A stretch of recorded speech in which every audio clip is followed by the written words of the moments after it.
Hey, good morning. The day after Christmas. I hope everybody had a nice one.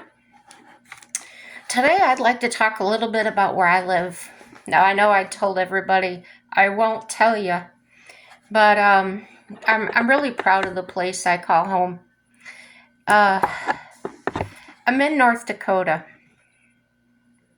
way north, North Dakota. And the first thing I noticed when I arrived in the state was the air quality. Um, I came from Indiana, and Indiana is not a terribly dirty state, but probably from the steel mills and things that happened there, then um, it was making a difference, and kind of didn't know it until I got away from it. Another big thing you notice when you come here is the beauty, the vastness of it. It is so open, and there's not a lot of trees to block the view. Um, that's the beautiful thing. Now, if you're the kind of person that likes to feel closed in, you like to feel your neighbors right close to you and hospitals and things, then this isn't the place for you whatsoever. um, no, it's not. Um, but those of us that are a little more independent and things like that, then you would probably enjoy it. Another big thing I noticed here, now I've lived in other states. I've lived in Kentucky, Tennessee, Indiana, um, visited several. I've visited Mississippi, Missouri, a few others that I can't recall off the top of my head. And pretty much everywhere I went, it was so-so. The North Dakota gave me a wow factor in the way people are. Now, I've always heard people in the South are hospitable and things like that. Uh-uh. I lived down south before, and there was more crime than anything else that I experienced there. Once in a while, you'd go into a convenience store or something, and you'd hear "Thanks, honey," or something, but it was nothing like what I had imagined or had been brought to believe by television or other means. In North Dakota, it's genuine. It was kind of a culture shock for me. I wasn't accustomed to friendly people, and everybody holds the doors. Just one of those things. If you had it bad, you don't know how bad you had it until you move here where it's good. Daytime and nighttime differences. Now, even though we're on Central Time, the same time zone I was in Indiana, the days and nights are just a little bit different. Don't know how to explain that yet. Probably the location we are on the planet, where the sun seems to go a little darker or a little lighter sooner or later. I don't know how to explain it. The seasoning times seem very similar to Indiana, whereas there's summer, winter, fall, spring. But the temperature ranges are more severe. In Indiana, I experienced it might go from 30 to 60, or 20 to 40, or 10 to 15, which, here it could be 60 and then drop down to -0 in the double digits within the same day. You always want to be prepared here because there are the wide open spaces. If you're traveling, you want to make sure that you've got those emergency things on board. You need flares, you need chains, you need emergency blankets, water. Anywhere in this state, I would advise having those things if you have to travel. Um, Summers are nice here. Where I'm located, it feels like an average. No, I don't check temperatures every day. I'm not that way, but I want to say on average ranges between 70 to 90, I guess 70, 88, somewhere in there. Now, a couple of summers ago, we did have a drought. It was very hot, and yeah, it was very hot. There's a lake behind me that was actually formed by a glacier that melted. It came down from North Canada and that in 2020. So several farms, houses, lots of people lost lots of land and property and homes, and devastating. But now they've turned it into fishing. So a lot of tourists and things come around for fishing tournaments and things like that. Um, One of the things that happens in the two phenomena is what we call sand flies. Now, I don't know where they come from. I don't know why they're called sand flies, but they resemble, I want to say, a tiny dragonfly crossed with a mosquito on steroids, or one of those mosquito eaters, the bigger looking mosquito type bug. So they've got the thicker body, the, the wings that are, what do you call them? Incandescent wings. Um, but they're only about, I don't know, maybe half an inch long or something. But they are in swarms, and they cover the windshields, the grill of your vehicle. Just, there's no stopping them. And then what happens is the swallows come. And these birds will get in massive flocks and get in these formations and swirl around so fast and down low to the ground, and they eat these sandflies. It's amazing to watch. It's satisfying to watch them get all those flies that are so annoying. And speaking of the wildlife, I've seen birds here that I've never seen before. I've maybe seen them in pictures, but I've never seen in real life. Pelicans. I've never seen one before I moved here. Swans.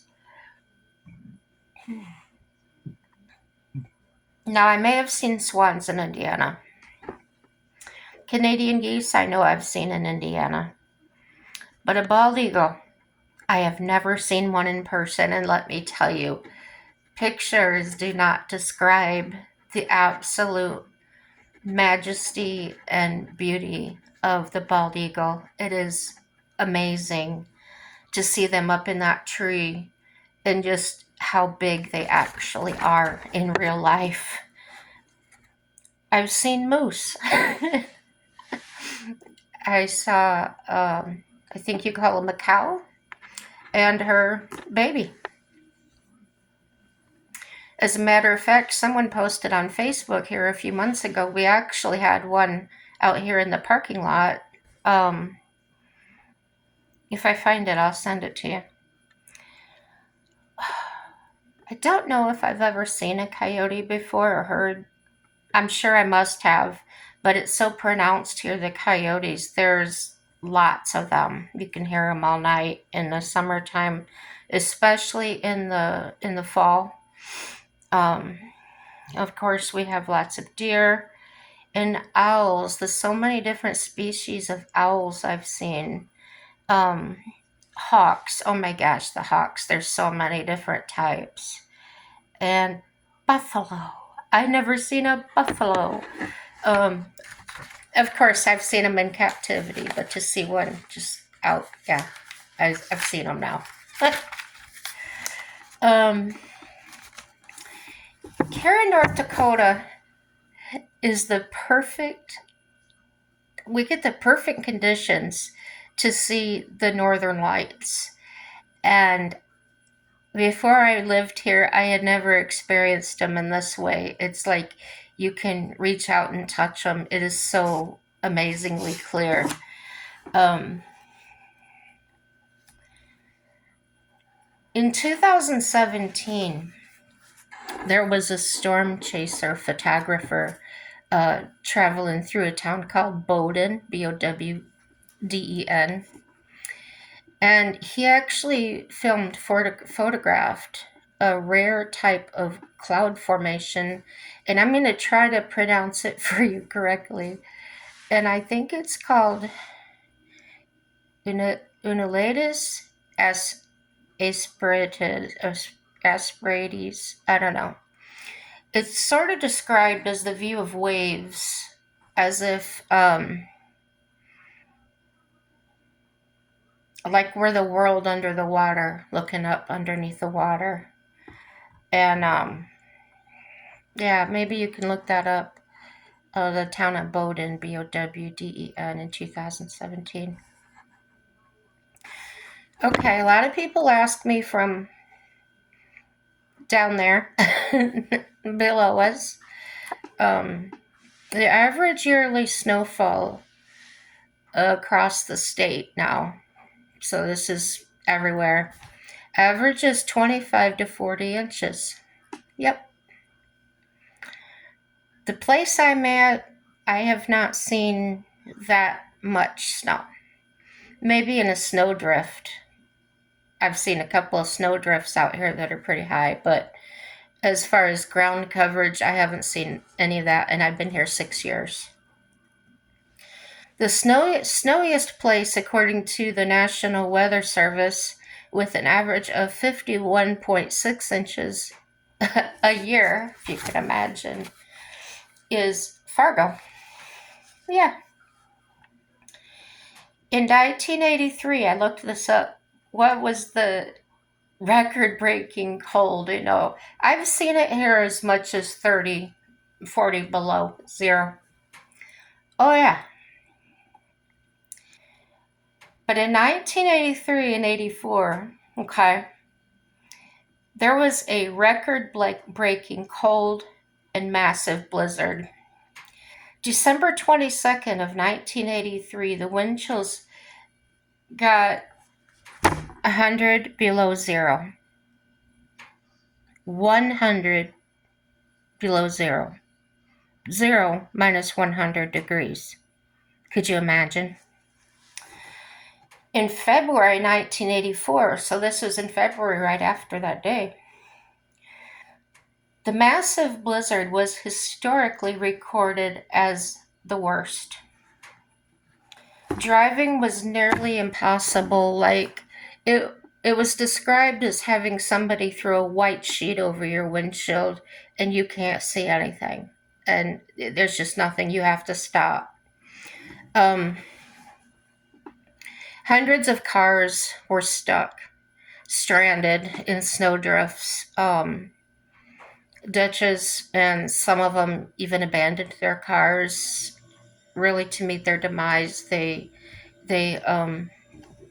was many deaths due to the exposure of the storm after they left vehicles to try and walk. So that's a lesson we can learn. If you're stranded and you're not in water somewhere you're going to be in imperative danger, consider staying in your vehicle.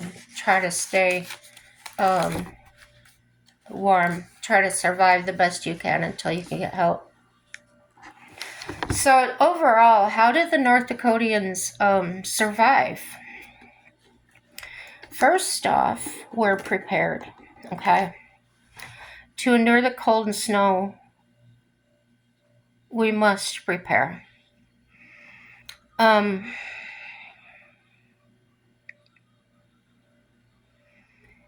Mentally prepared. This goes into more than just running out and buying milk and eggs. Like the old saying goes, everybody runs out and does that. This is more like having the things to make those things. If you're going to the store and you're buying flour and salt and whatever to make your bread, and then you buy bread separately, you're spending twice the money that you need to. They don't do that here. Might be one of the reasons the state is in the black. Hint, hint, hint. Okay.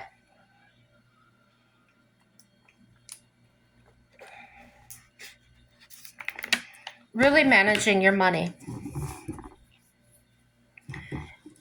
They encourage that here. Many. It's really difficult to not pay your bills here. You would really have to go out of your way to avoid being able to pay your bills. There's jobs, there's programs, and there's many people here that are friendly and helpful.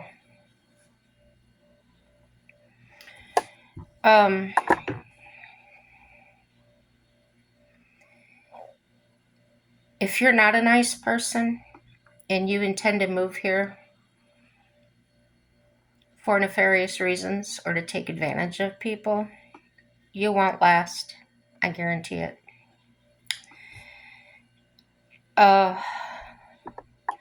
Winter will come and go without warning.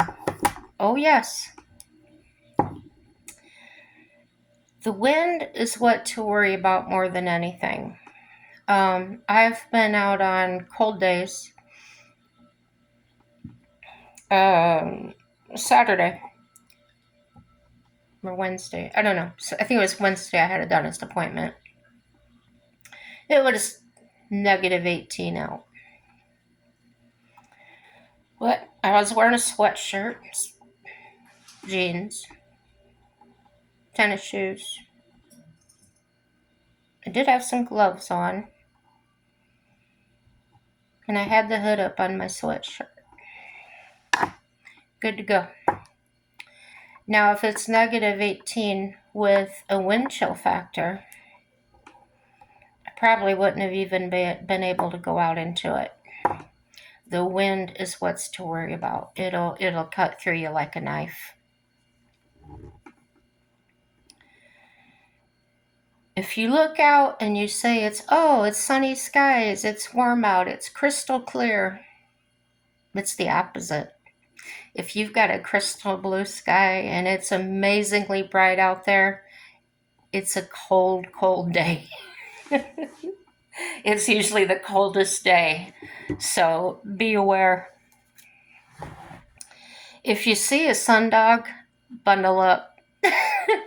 Sundogs are really cool phenomenons that happen. And a sundog is a natural light phenomenon, actually, that it's like a circle. I want to say it almost looks like parentheses around it, and these look like rainbows. And then in the center, you'll see it's the sun, but it looks like a huge flare, almost like a candle would.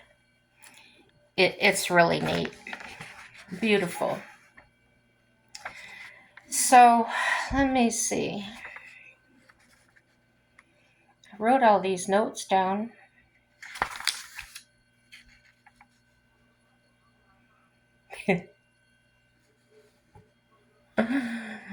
Yeah, there are some strange sayings here. I was just reading that.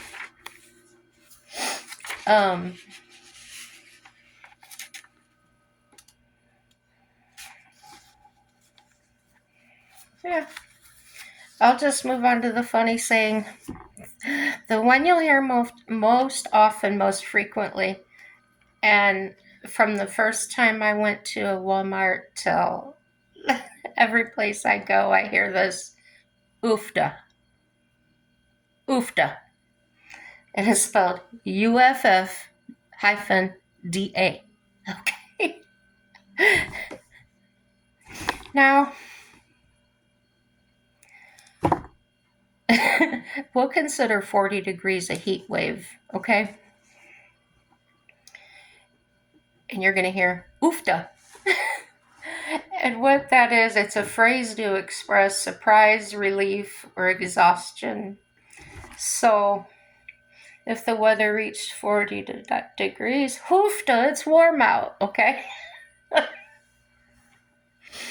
Or if you're talking to a friend and you say something surprising, oofda, it's great.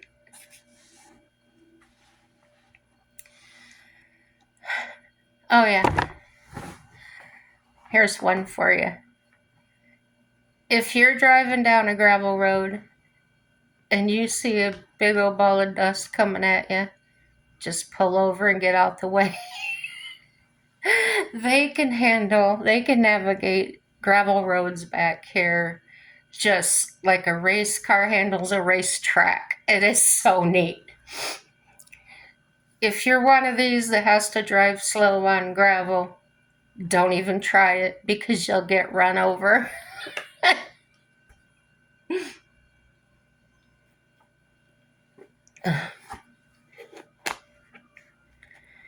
Okay. Speaking about the cold some more. This might be a deciding factor on what car you buy.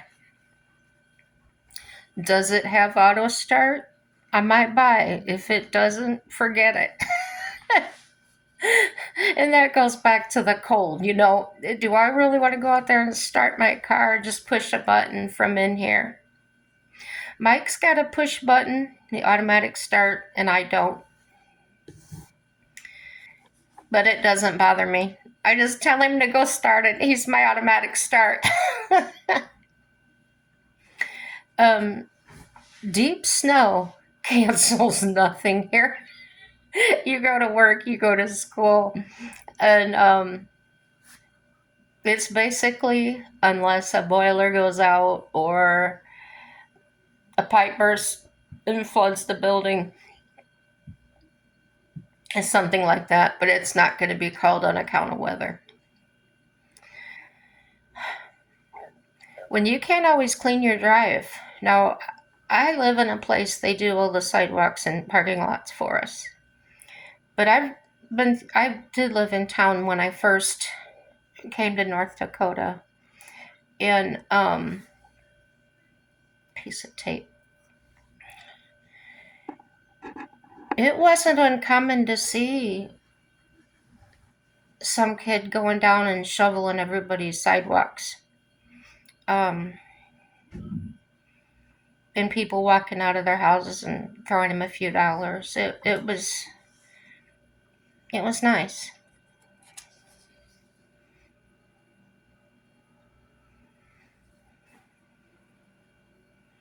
Plenty of help out here.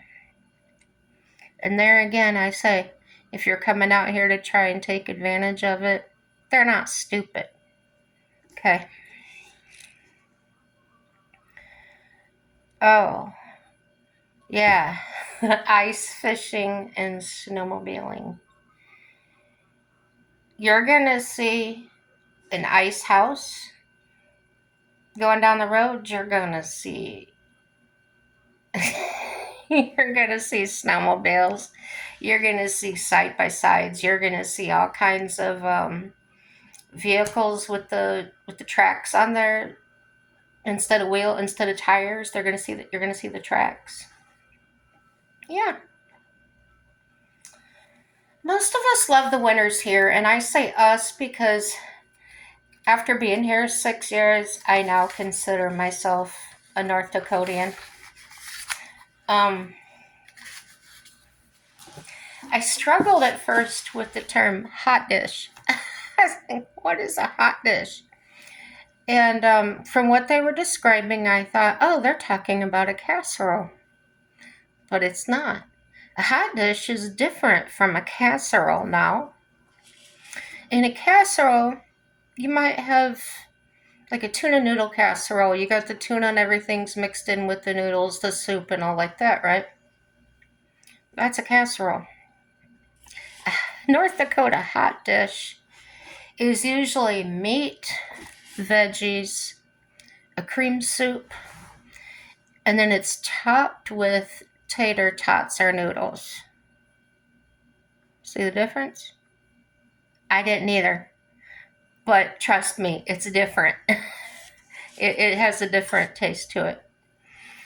There's constant talk about the weather everywhere you go, whether it's a restaurant, a hair salon, a barber shop, anywhere you go. Uh, Even Walmart, you'll see people just standing around talking about the weather, uh, talking about heat waves, blizzards, past, present, future, what they might expect. A lot of them read the Farmer's Almanac. And even if you go into a sports bar, they're talking about the weather. Like other people would talk about sports teams and scores and things like that. This is just a fluid conversation all the time around here is the weather. And I think it's the way they survive, the way we learn from each other. They learn from each other as well to learn survival. Um, yeah. We consume coffee like water. Everybody drinks coffee and any time of the day. Midnight coffee means nothing. That's a normal around here. I don't know if you've ever heard the phrase, but there is a phrase that goes around called North Dakota nice. And it's a thing. It is a real thing. Politeness is paramount here. It really is.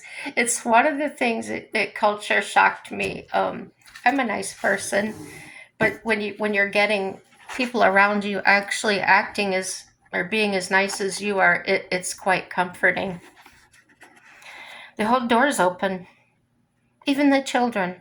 Even the children open the doors for you. There's waving at strangers. Going down the back roads, you get the peace sign or the two-finger wave or the one-finger wave over the steering wheel. Helping neighbors, I already mentioned that. Yeah. I do admit when I moved here, the friendliness caught me off guard a little bit. It kind of made me feel a little like, ooh, is this a bad thing? But yeah, I grew accustomed to it really quickly. Um,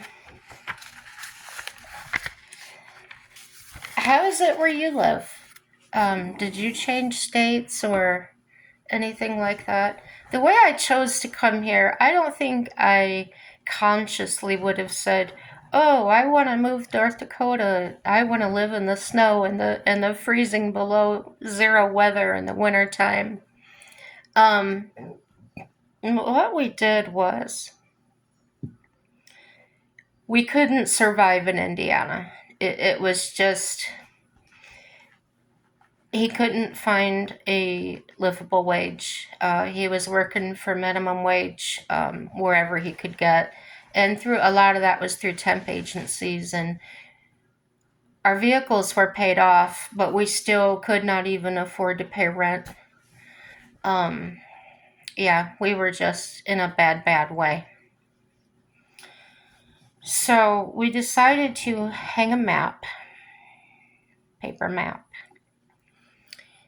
and I blindfolded and he spun me around 3 times and I pointed to a place on the map and it ended up being Devil's Lake, North Dakota. That's how we ended up here. And it wasn't a mistake and it wasn't a problem. We had to sell everything we owned to get here. even sold our vehicle. So when we got here, we didn't even have a vehicle to get around. No job. But the day we arrived into town, I think we had 60 or 80 bucks to our name. They took us right in, got us into a 1-bedroom apartment for $50 a month. We went and applied for food stamps and got them before we left the office. That would never happen in Indiana. Whole different ball game here. You're cared about. You're taken care of. Your needs are your needs are met. Took Mike about, I think it was about 2 weeks to find a job. And of course, we didn't have a vehicle, so he was literally walking around town. And he decided to walk a little bit further, and he found a McDonald's. And he got in there, and he accepted the job. But he would have to walk. And he did. He did every day. Rain, snow, ice, you name it, he did it. That's the heart of a survivor. You've got to want to survive. You've got to get up off your butt and do it. You can't sit back and say, oh, woe is me. I did this or I did that and so did that to me. No, you got to want it. But being in a place that's fertilized, that your independence is actually encouraged, it says a lot for a state. The underprivileged, the people that are poor, are not frowned upon. They're given what they need. They're also given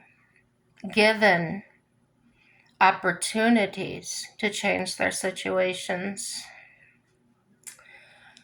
So, no mind games. I remember that's one of the things I did not like about Indiana in dealing with the healthcare and the insurance companies. And it got as bad to dealing with businesses, the mind games, the gaslighting, the lies that they would tell me. I knew better.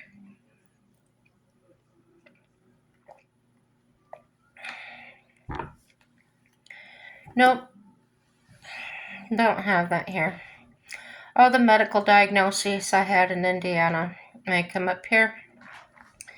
The doctors that I see, the clinic is a, what you call it? Basically in partnership with Mayo Clinic. So I get up here and brought my records from Indiana, my health records.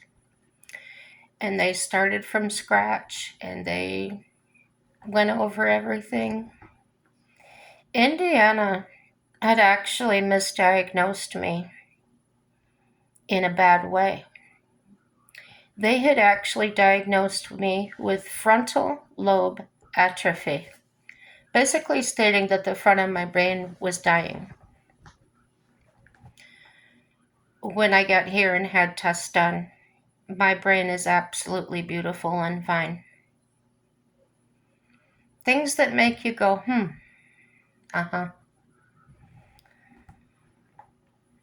There were other things that they said were going on that actually weren't. So, I pray. That's all I can do.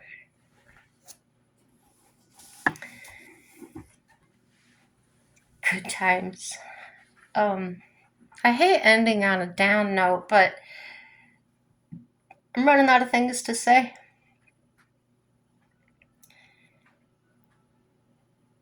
coming up on Happy New Year. And I hope you subscribe. It's totally free. Um, but what it does is the more subscribers I get, the more likely I am to get in the algorithm of being brought up on the videos that pop up for people to watch. And yeah, I know I've benefited from watching people's videos, and I would hope others could benefit from mine as well. Uh, like or dislike, do your comments. Please comment. Let me know what you're thinking about. What your finds are. Talk about your dog, your cat. It doesn't matter to me. It's all positive. And happy day, y'all.